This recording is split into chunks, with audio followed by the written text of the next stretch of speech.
Good morning, everyone. Welcome to the Treasure Coast Unitarian Universalist Congregation in Stuart, Florida. Today is Sunday, December 31st, 2023. My name is Janet Rader, and I'm your worship associate for today. We are a welcoming congregation. We welcome people of all gender identities, ethnicities, and ages and backgrounds. We're on YouTube also. Hello, YouTubers. And to be put on our email list or to find out more information about us, go to our website at tcuuc.org. Note the email link to request the online newsletter. Please silence your cell phones. If we have any visitors today, we would love it if you would come up to the microphone and introduce yourself. I'm not sure that are you a visitor? If you're comfortable. Yes, please.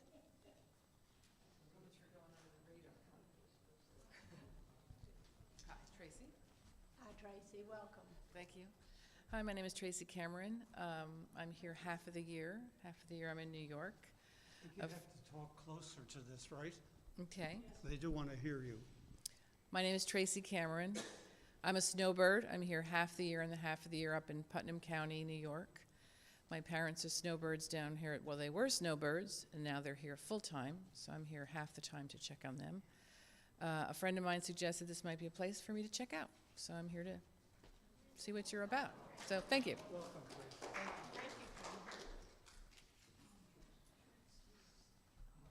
Thank you, Tracy. For the announcements, we're not going to list announcements from the pulpit, but if you will just look at the bulletin, you should be able to see what is going on during the week in this church. Big thanks to those helping with the service, Jackie Robbins, as usual, for our music, our greeters and ushers, our host, Karina Poloni, and our tech support, Rachel Valentino. Joanne Leone and I think Tia are helping with the coffee after our service today. And our Reverend Bob MacDonald is in the pulpit today. Here is our prelude.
Thank you, Jackie.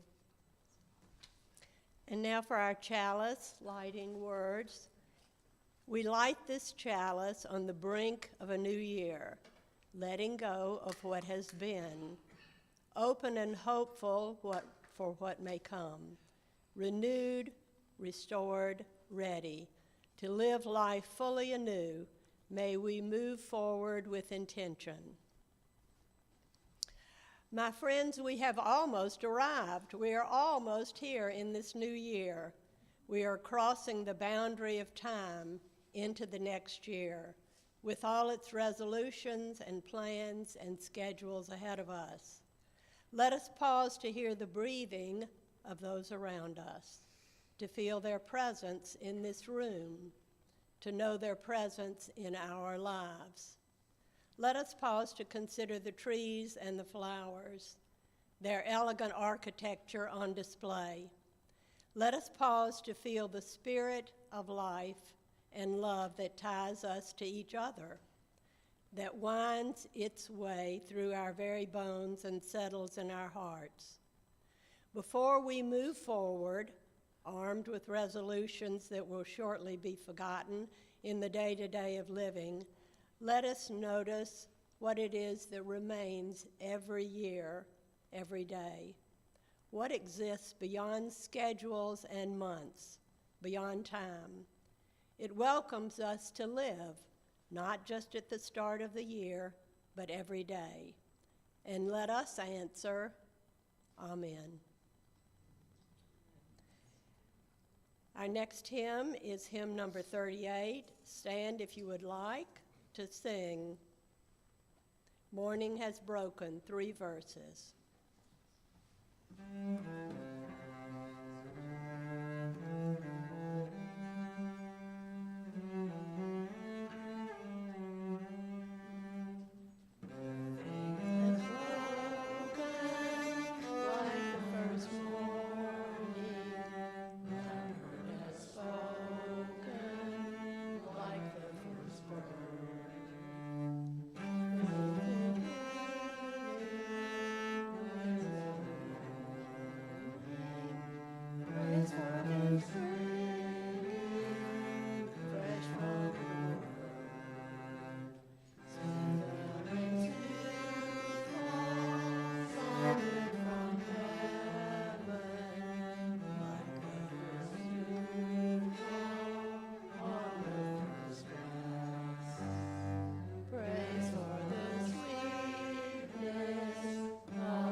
Let us cite our affirmation, speaking the first verse and singing the second. Love is the spirit of this church, and service is its law. This is our great covenant, to dwell together in peace, to seek the truth in love, and to help one another.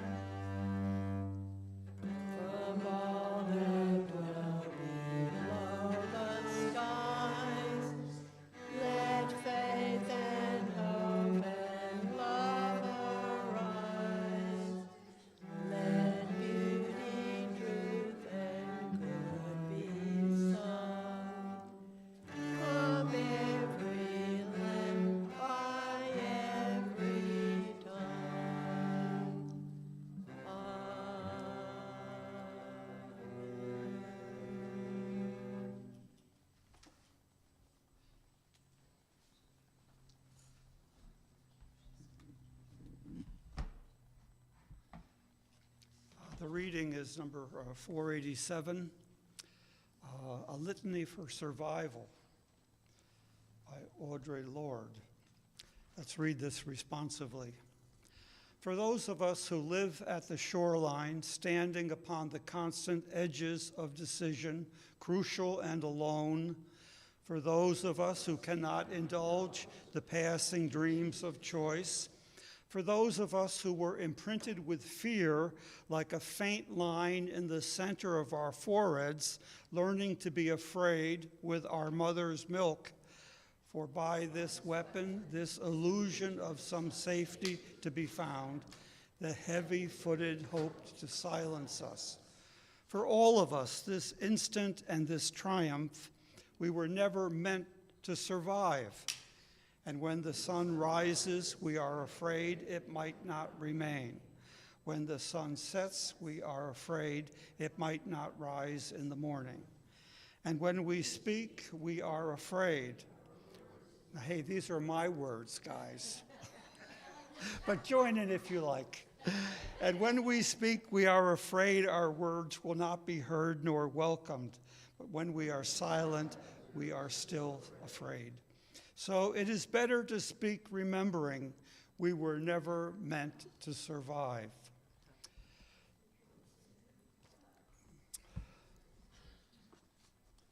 That sounded like a good hopeful note to help end the year on. Now is our time of joys and sorrows when we invite you to share yours, hoping you will know you are being heard and are supported. We ask that they be personal and brief. I'll begin by saying I got a message from Marcy Pitkin this week about her moving from her apartment in Philadelphia to what looks like a wonderful assisted living place called Crescent Farms in Langhorne, or near Langhorne, PA. I was hoping she was going to tell us she was coming back this way, but her family and she found this beautiful place. So we wish her the best. We want her to keep in touch. Marcy is pretty good about keeping in touch, and we just hope it works out for her there. Who else has a matter of joy or sorrow to share? Come to the mic, please, right up here. Hi, I'm John Morn, and the last time I was here, I was telling you about my trip to Germany to celebrate the Christmas season and remembering my childhood in Germany. And we went on a river cruise, and I went with a group of very positive people. The river flooded. We couldn't quite go through the whole trip, but everybody was happy. The tour company did a nice job of putting it all together for us. We had a wonderful time. It was cold and rainy, but everybody was positive. We came home with COVID, but everybody was positive. Again? Again? and it wasn't bad, and so it's great to be back. I'm definitely negative, so thanks.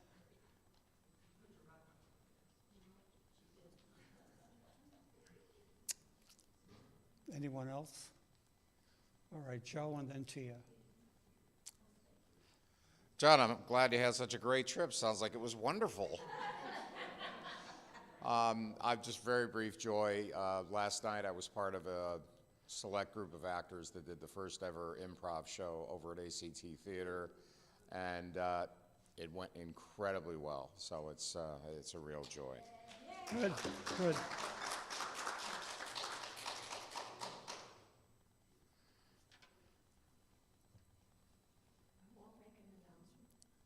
Bless you, my child.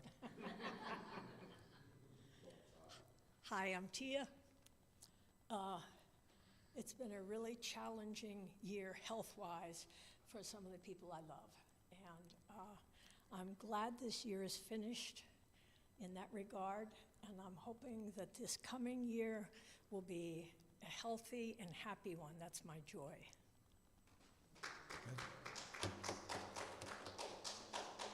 Anyone else?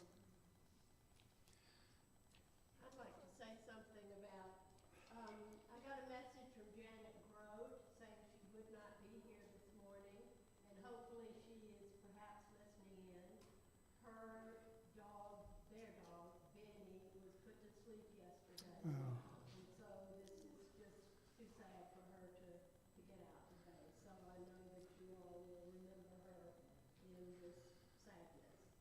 We all know the thought of that. Sure. Also, we can't not raise the suffering people of Gaza, the people in Israel who were hurt terribly, but so many people in Gaza being made casualties of this war action. And Ukraine just goes on fighting and hoping for all the help they can get. We hope they get enough. And now some moments, I'm going to have a reading and then moments of silence.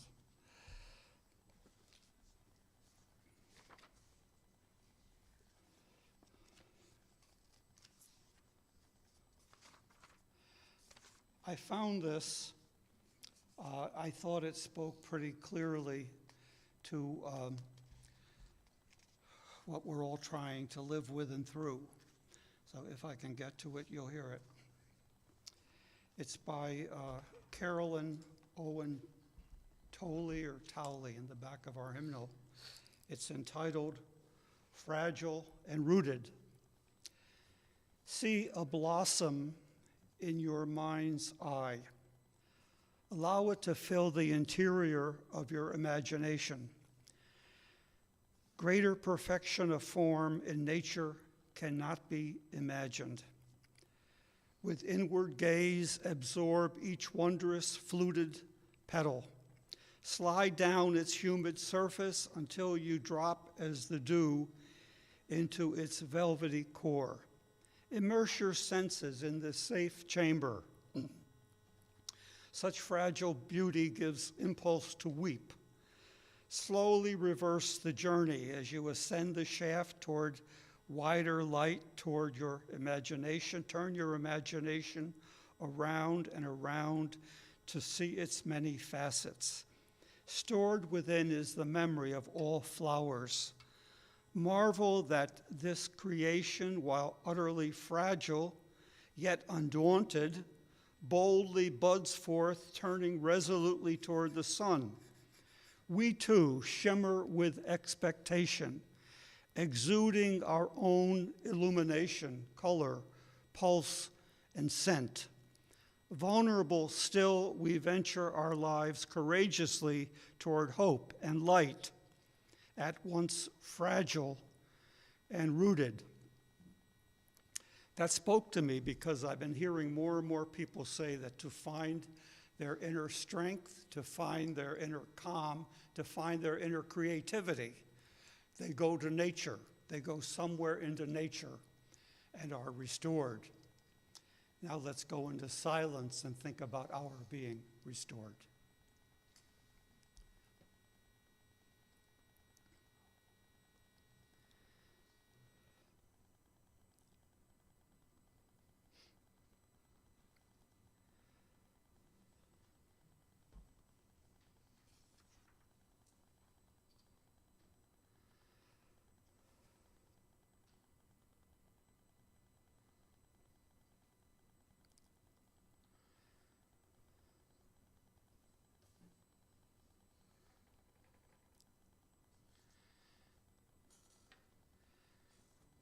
Spirit of life, we remain seated, we hum it, we sing it once.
I keep saying and thinking that I'm hoping that people find here generosity and joy.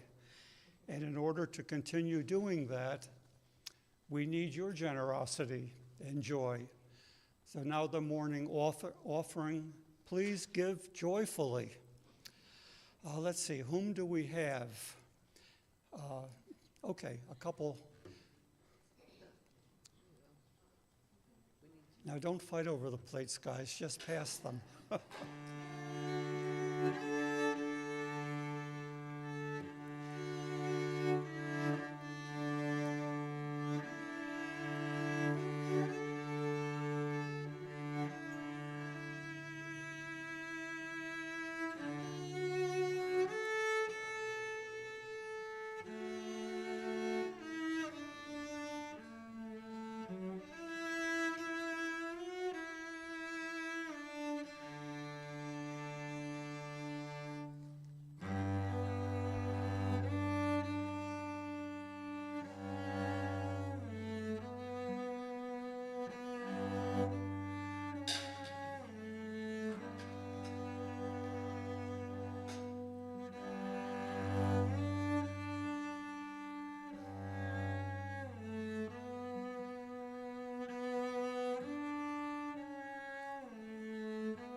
Did our opera singer just come back?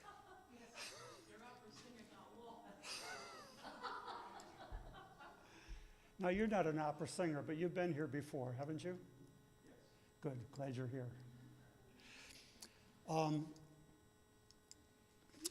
I have a video, and I've been told that we can't get both the audio and the video out at the same time. This is not Sophie's choice, but I guess this is Bob's choice. And so I said, well, let's hear it for about 3 minutes. It's Gunod Sanctus, and it starts out in Latin, holy, and I wanted us, as we watched it and listened, to think about what we think of as holy. So let's hear a couple minutes of it, and then we'll carry on. Do I still have that choice? Okay. Choice is good.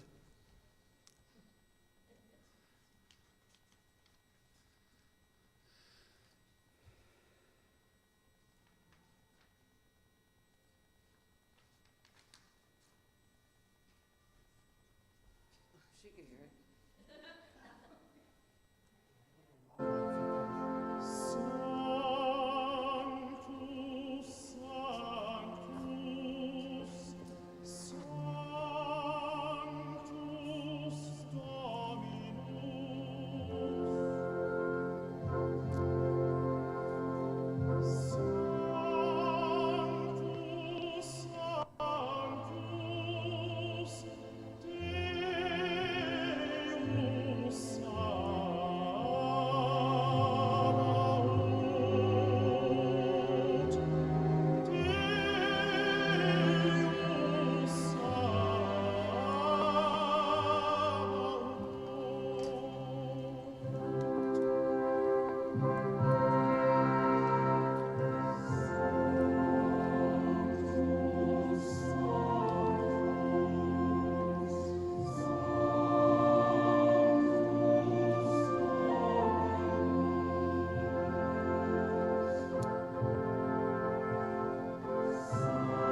This is an announcement. A week from tomorrow, Fran Rabideau, where's Fran? There you are.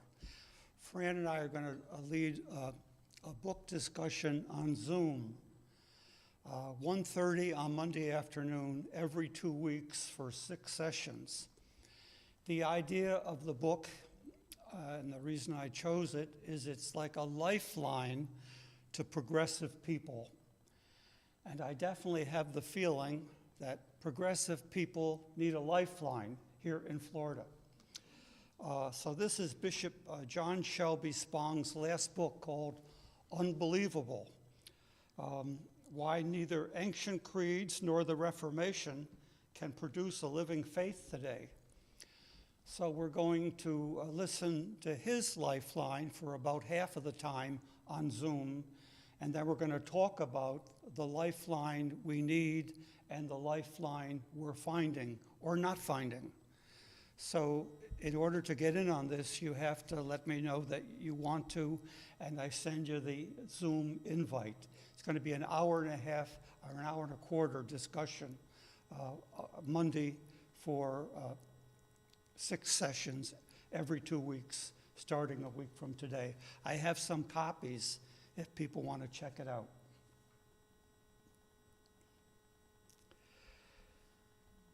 For this morning, I have to read Bertrand Russell's preface to his autobiography, What I Have Lived For. I try to remember to read this a few times a year, to you I mean, and I think this is only the second. It's not just because David Gray and I happen to love Bertrand Russell, but I read this because it's the clearest statement I know of what it means to be human. Indeed, the height and the lowest we are capable of being. And it's good to remember. And this British Lord philosopher was an atheist, agnostic, and pacifist during World War II. And this is early 20th century, 1900s, pre-woke, patriarchal, yes, but still profound. What I have lived for. 3 passions, simple but overwhelmingly strong, have governed my life. The longing for love, the search for knowledge, and unbearable pity for the suffering of mankind. These passions, like great winds, have blown me hither and thither in a wayward course over a deep ocean of anguish, reaching to the very verge of despair. I have sought love, first because it brings ecstasy so great that I would often have sacrificed all the rest of life for a few hours of this joy. I have sought it next because it relieves loneliness, that terrible loneliness in which one shivering consciousness looks over the rim of the world into the cold, unfathomable, lifeless abyss. I have sought it finally because in the union of love, I have seen in a mystic miniature the prefiguring vision of the heaven that saints and poets have imagined. This is what I sought, and though it might seem too good for human life, this is what at last I have found. With equal passion, I have sought knowledge. I have wished to understand the hearts of men. I have wished to know why the stars shine. And I have tried to understand the Pythagorean power by which number holds sway above the flux. A little of this, but not much, I have achieved. Love and knowledge, so far as they were possible, led upward toward the heavens. But always pity brought me back to earth. Echoes of cries of pain reverberate in my heart. Children in famine, victims tortured by oppressors, helpless old people, a hated burden to their sons, and the whole world of loneliness, poverty, and pain make a mockery of what human life should be. I long to alleviate the evil, but I cannot, and I too suffer. This has been my life. I have found it worth living, and gladly would live it again if the chance were offered me. Now he adds to that a dedication to the last Lady Russell, to Edith. Through the long years, I sought peace, I found ecstasy, I found anguish, I found madness, I found loneliness, I found the solitary pain that gnaws the heart, but peace I did not find. Now old and near my end, I have known you, and knowing you, I have found both ecstasy and peace. I know rest. After so many lonely years, I know what life and love may be. Now, if I sleep, I shall sleep fulfilled. Bertrand Russell.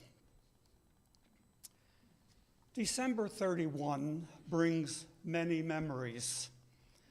At the end of a Long Island, New York funeral home funeral service, once on the 31st, the widower interrupts my attempt at a benediction with, "Rev, can you lead us all in Auld Lang Syne?"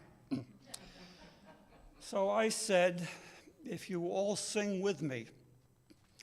At the end I get, "Thank you, Rev, but you were totally off key." I've ended more than that year of my life, totally off key.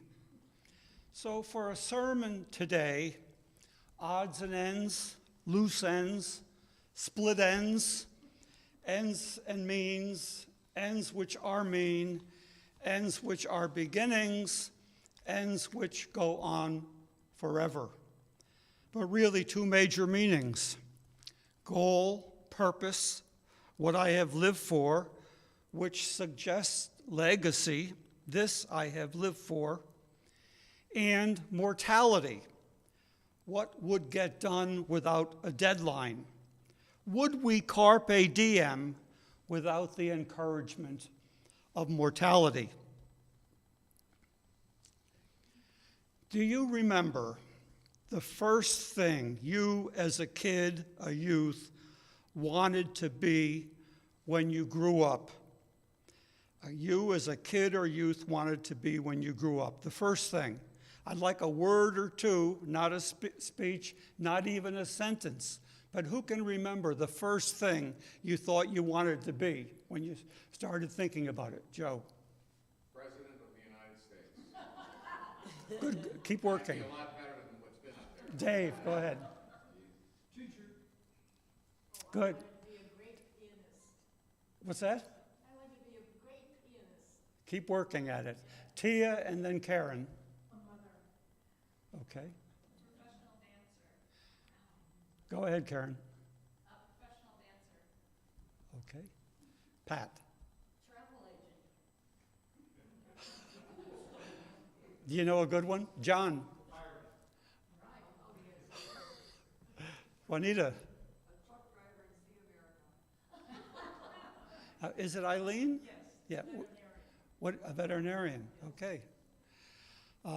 Judy, is your hand up? No, but I could say veterinarian too. Oh, okay. Bob. An attorney, and I was going to law school if this hadn't hit me. Yeah. Okay, Betty. Movie theater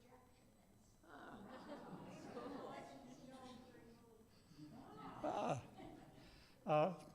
Yes. Is that Phyllis? Oh, Phyllis, I'm glad you took your mask off. I'm glad you're here. Phyllis Hall. Okay. Was your hand up, or were you just pointing to Phyllis? Okay. Anybody else? I wanted to be a lawyer from watching Perry Mason. My mother wasn't thrilled when I told her I changed my mind and wanted to be a minister. I used to say to young complete strangers, clerks at checkout when there was no one behind me I was holding up, or an elevator person when there was such, I thought it filled a moment positively to ask, is this the job you dreamt of for yourself in your youth? I stopped that a few years ago when a young man almost in tears said, no, I wanted to be a nurse, but my parents wouldn't let me. I said, you can still do that. But then I started thinking for myself, maybe I can be an introvert when I grow up. How is that working? It took me just a half century or so to learn that questions which don't get answered are the answer. The answer is you get to ask the question. You can't help yourself. You can't stop yourself from asking the question. No answer feels as right or as settled as the question. I've mentioned that a church leader in the small student church I had while in seminary in Connecticut said when he introduced himself to me, he said, if you ever in a sermon ask a question and don't answer it, I'm out of here.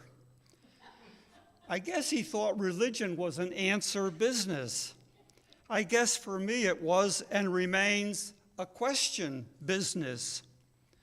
One of the joys of being human and hoping and trying to be a thinking human is, are we asking the right questions?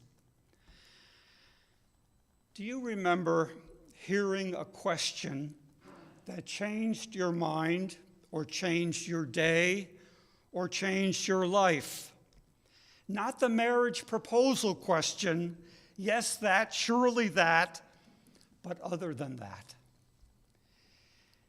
In the 80s on Long Island, I had a book club of clergy and a few other normal people with a science bent meeting in my office.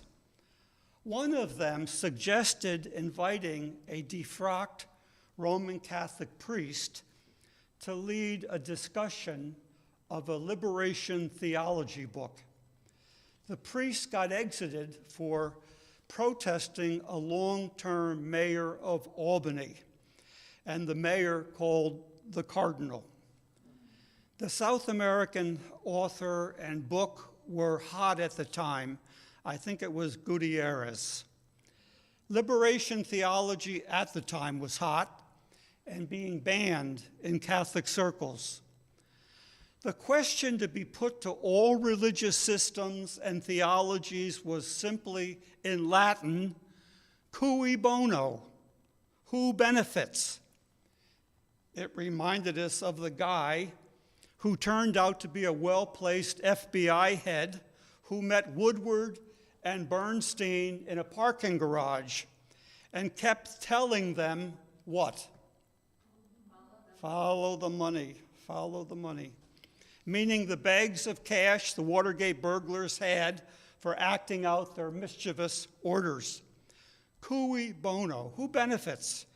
Turned out to be a troublemaker in your head and in your faith if you were looking for comfort or a feeling that you had done enough or just that you had done all that you could. About what? You name it. World peace, homelessness, world hunger, climate change, child poverty, diversity denialism. What else can we call that? Diversity denialism. Animal cruelty, polarization in America, family harmony. World peace to family harmony. That's not hardest to easiest. Look what's become of America with a lot of people wanting simple solutions to complex problems, or just anger, revenge solutions. Two posters I've mentioned before, given to me by church people who said it reminded them of me, captured this end for me. The truth will set you free, but first it will make you miserable. And the second poster, the main thing in life is to keep the main thing the main thing. Those sound like questions that don't go away until I do. Legacy, what we have lived for, what we will be remembered for, what of us will live on in those we have cared about, becomes important. So what we work toward, what we believed in, surely whom we believed in, that part of us we want to go on, and we hope it will help others go on. So the other big end for all of us is mortality. Mortality. It has visited this little congregation lately as an awful and awesome reminder. It is a punctuation that stops everything, even time, until we deal with it enough to go on. But go on with a seasoning, a chastening, maybe even a chastising we didn't want. We go on wounded. Poets have expressed the haunting of mortality. Death, be not proud. Go not gently into that good night. Rage, rage against the dying of the light. Poets add the seasoning of eternity and remind us what lasts. Whatever questions and questioning won't go away, I have to believe that love lasts.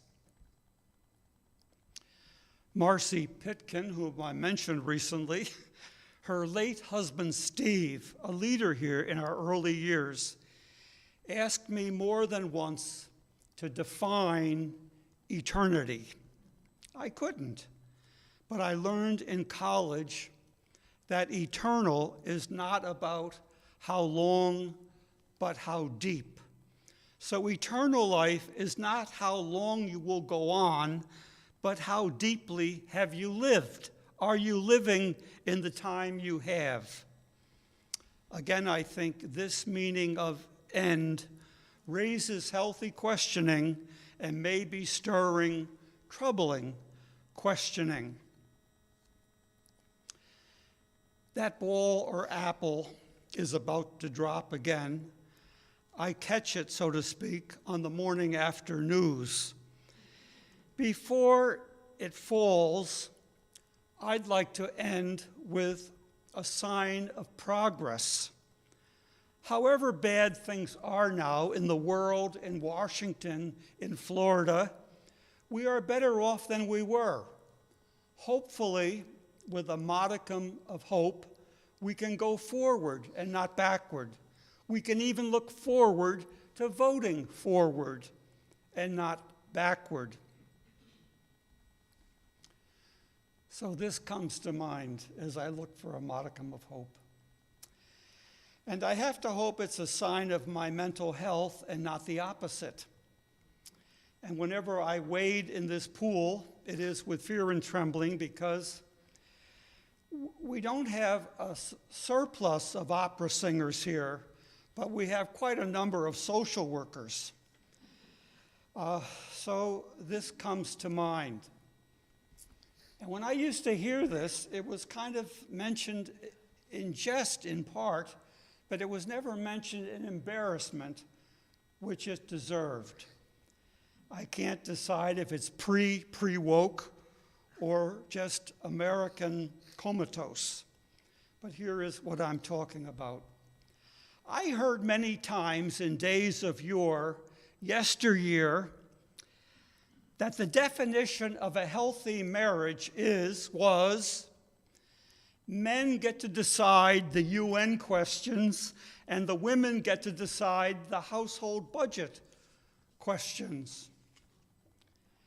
If you never heard that, lucky you.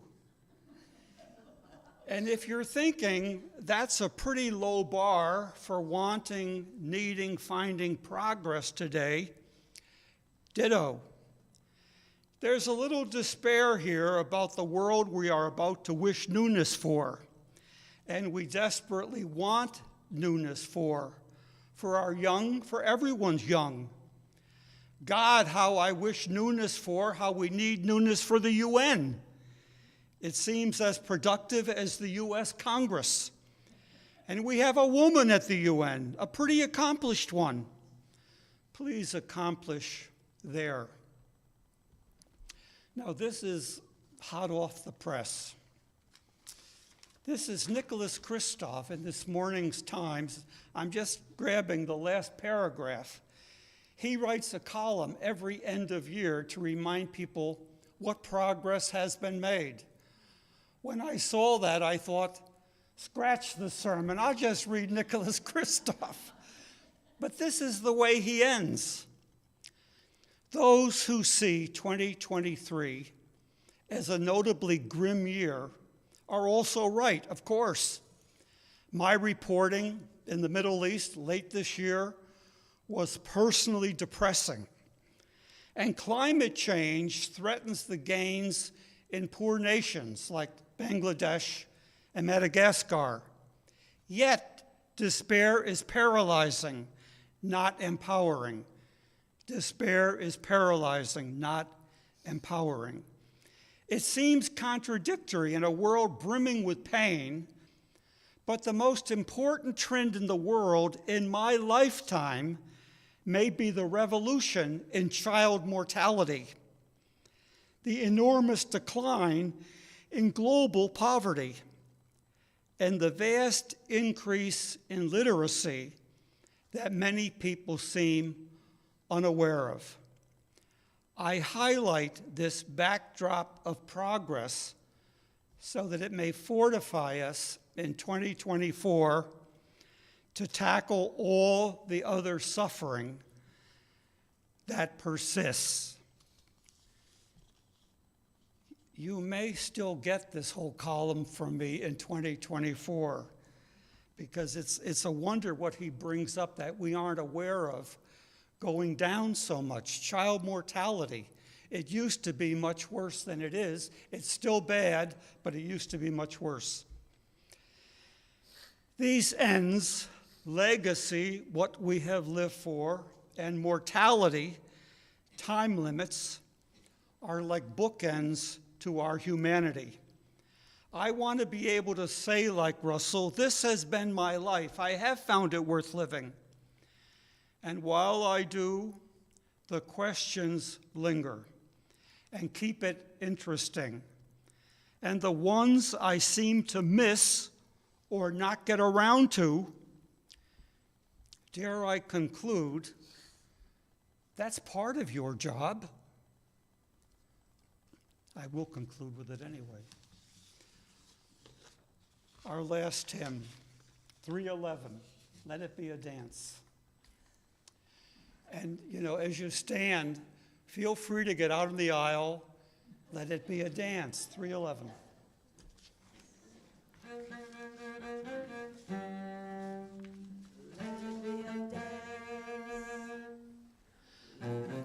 Dance we do. May I have this dance with you through the good times and the bad times too.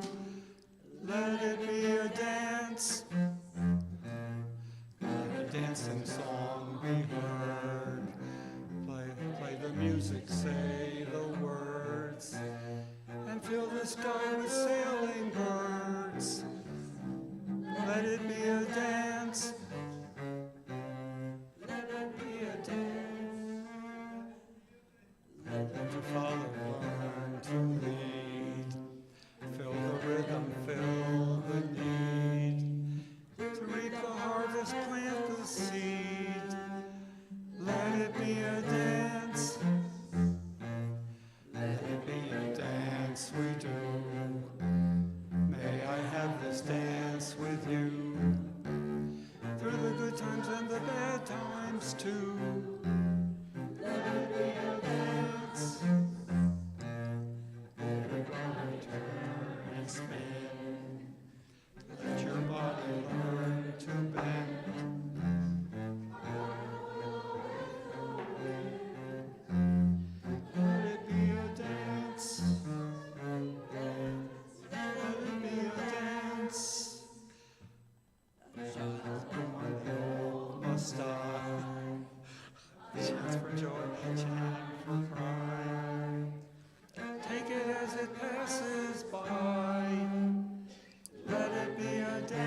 dance.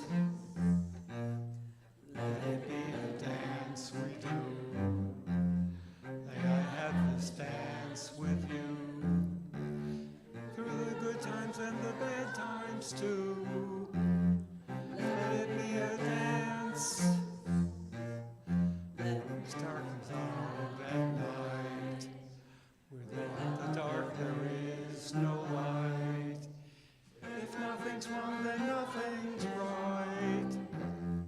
Let it be a dance. Let it be a dance. Let it be a dance.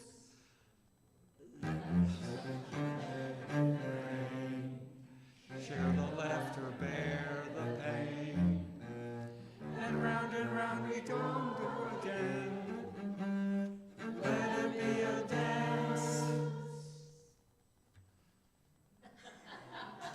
Please be seated. I think we let it end. Was that three? These closing words seemed appropriate. They're by the great Baptist minister Howard Thurman. In the quiet of this place, surrounded by the all-pervading presence of the holy, my heart whispers, keep fresh before me the moments of my high resolve, that in good times or in tempests, I may not forget that to which my life is committed. Keep fresh before me the moments of my high resolve. Howard Thurman. Now, before the postlude, do you need me to give you the key? No. Proceed. I'll give you the key. Do you want to do the flame? The eternal light off for a moment.